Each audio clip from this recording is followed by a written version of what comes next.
Hi friends, Indira ಅಡುಗೆ ಮನೆಗೆ ಸ್ವಾಗತ. ಇತ್ತೀಚಿನ ದಿನಗಳಲ್ಲಿ ನಮ್ಮ ವಾತಾವರಣದಲ್ಲಿ ತುಂಬಾ ಏರುಪೇರನ್ನು ನಾವು ನೋಡ್ತಾ ಇದ್ದೀವಿ ಅಲ್ವಾ. ಈಗಂತೂ ತುಂಬ ಜನರಿಗೆ ಸಡನ್ನಾಗಿ ಶೀತ, ಕೆಮ್ಮ, ಮೈಕೈ ನೋವು, ಗಂಟ್ಲು ನೋವು ಇಂತಹ ತೊಂದರೆಗಳೇ ಹೆಚ್ಚಾಗಿ ಕಾಣ್ತಾ ಇದೆ ಅಲ್ವಾ.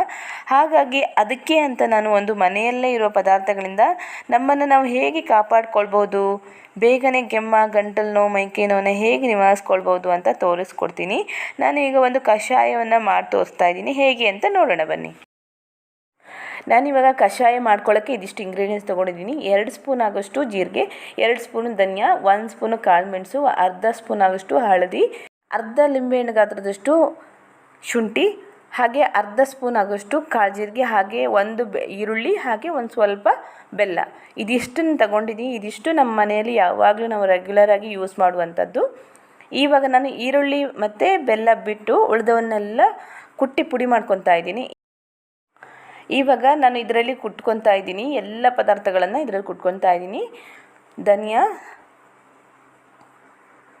ಜೀರಿಗೆ ಇವೆರಡು ಈಕ್ವಲ್ ಆಗಿ ತೊಗೊಂಡಿದ್ದೀನಿ. ನಾನು ಎಷ್ಟು ಜೀರಿಗೆ ತೊಗೊತೀವೋ ಅಷ್ಟೇ ಧನಿಯಾ ತೊಗೋಬೇಕು. ನಾನು 1 ಸ್ಪೂನ್ ಕಾಳು ಮೆಣಸು ತೊಗೊಂಡಿದ್ದೀನಿ. ನೀವು ಖಾರ ಬೇಕು, ತುಂಬಾ ಜಾಸ್ತಿ ಬೇಕು ಅನ್ನೋರು 1.5 ಸ್ಪೂನ್ ಅಥವಾ 2 ಸ್ಪೂನ್ ಹಾಕ್ಕೋಬೋದು. ಒಂದು ಅರ್ಧ ಸ್ಪೂನ್ ಆಗೋಷ್ಟು ಕಾಳು ಜೀರಿಗೆ ಹಾಕ್ಕೊತಾ ಇದ್ದೀನಿ. ಆಮೇಲೆ ಇದಕ್ಕೆ ಶುಂಠಿ ಹಾಕ್ಕೊತಾ ಇದ್ದೀನಿ. ಶುಂಠಿ ಬೇಕಾದರೂ ನೀವು ಆಮೇಲೆ ಬೇಕಾದರೂ ಇದಿಷ್ಟನ್ನು ಪುಡಿ ಮಾಡ್ಕೊಂಡು ಆಮೇಲೆ ಬೇಕಾದರೂ ಕುಟ್ಕೊಂಡು ಹಾಕ್ಕೋಬೋದು. ನಾನು ಇವಾಗಲೇ ಹಾಕ್ಕೊತಾ ಇದ್ದೀನಿ. ಇವಾಗ ಇದಿಷ್ಟನ್ನು ನಾವು ಚೆನ್ನಾಗಿ ಕುಟ್ಟಿ ಪುಡಿ ಮಾಡ್ಕೋಬೇಕು. ಈ ಕಷಾಯನ ನಾವು ಗಂಟಲು ನೋವು, ಕೆಮ್ಮ ಸ್ಟಾರ್ಟ್ ಆಗಿದ ತಕ್ಷಣ ಮಾಡ್ಕೊಂಡು ಕುಡಿಬೇಕು, ಆವಾಗ ಬೇಗ ಗುಣ ಆಗಿಬಿಡುತ್ತೆ. ಇವಾಗ ಇದಿಷ್ಟು ಪುಡಿ ಮಾಡ್ಕೊಂಡು ಆಗಿದೆ. ನಾನು ಒಂದು ಪಾತ್ರೆಗೆ ಹಾಕ್ಕೊತಾ ಇದ್ದೀನಿ. ಇವಾಗ ನಂತರ ನಾವು ಹಳದಿ ಹಾಕ್ಕೋಬೇಕು. ಅದನ್ನೇನು ಪುಡಿ ಮಾಡ್ಕೋಬೇಕಂತ ಏನಿಲ್ಲ, ಪೌಡ್ರನ್ನ ಹಾಕ್ಕೊತಿದ್ದೀವಲ್ಲ, ಹಾಗಾಗಿ ಇವಾಗ ನಾನು ಇದಿಷ್ಟು ಪೌಡ್ರ್ ಹಾಕ್ಕೊಂಡ ನಂತರ ಹಳದಿನ ಹಾಕ್ಕೊತಾ ಇದ್ದೀನಿ. ಆಮೇಲೆ ಈರುಳ್ಳಿನ ಕೂಡ ಇವಾಗ ಇದಕ್ಕೇ ಹಾಕ್ಕೊತಾ ಇದ್ದೀನಿ. ಆನಂತರ ಇದಕ್ಕೆ ನೀರು ಹಾಕಿಬಿಟ್ಟು ನಾವು ಚೆನ್ನಾಗಿ ಕುದಿಸ್ಕೋಬೇಕು. ನಾನು ಇದಕ್ಕೆ 4 ಲೋಟ ಆಗುವಷ್ಟು ನೀರು ಹಾಕ್ಕೊಂಡಿದ್ದೀನಿ. ಈ ಗ್ಲಾಸಲ್ಲಿ 4 ಗ್ಲಾಸ್ ಆಗುವಷ್ಟು ನೀರು ಹಾಕ್ಕೊಂಡಿದ್ದೀನಿ. ನಂತರ ಅದು ಎಷ್ಟು ಕಡಿಮೆ ಆಗಬೇಕಂತ ಹೇಳಿದರೆ 3 ಗ್ಲಾಸಿಗೆ ಬರಬೇಕು. ಅದು ಅಷ್ಟೊತ್ತು ನಾವು ಕುದಿಸ್ಬೇಕು. ನಾನು 4 ಗ್ಲಾಸ್ ಹಾಕ್ಕೊಂಡಿದ್ದೀನಿ. ಇವಾಗ ಇದನ್ನು ನಾವು ಚೆನ್ನಾಗಿ ಕುದಿಸ್ಬೇಕು.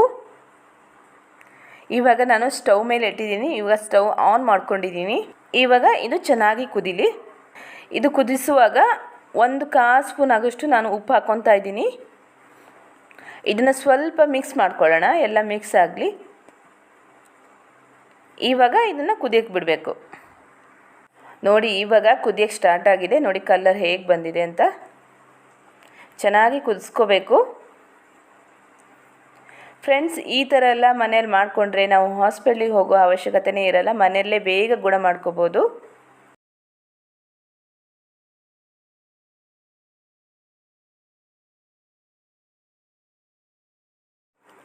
ಚೆನ್ನಾಗಿ ಕುದ್ದ ನಂತರ ನಾವು ಕೊನೆಯಲ್ಲಿ ಬೆಲ್ಲ ಹಾಕ್ಕೋಬೇಕು.